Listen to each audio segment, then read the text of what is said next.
When my brother and I were younger, we helped run a food drive outside of a Walmart. 4 hours later, we had collected a van full of food, sure to help dozens of homeless people. And while every little bit helps, this just isn't enough. 25% of homeless people have jobs, but the problem doesn't stop with getting employed. The National Low-Income Housing Coalition recommends at least $21.21 per hour to afford a two-bedroom rental home, such as this one. But the federal minimum wage is just a mere $7.25. Now, many states have a greater minimum wage, but even these fall far short. A common misconception of homelessness is that people are just too lazy or don't work hard enough. And this clearly isn't the case, seeing as a quarter of homeless people have a job and still can't afford a home. Furthermore, it can be incredibly difficult to get a job while homeless.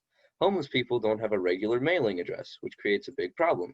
Employers want someone who is easy to reach, and homelessness makes a communications gap.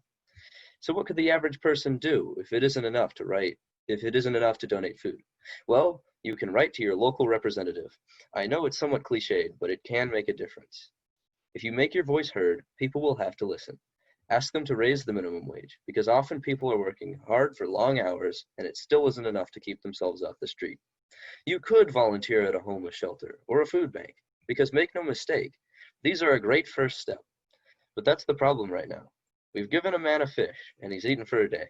It's time to take the next step and help him learn to fish. And if he starts selling those fish, we have to pay him enough for them.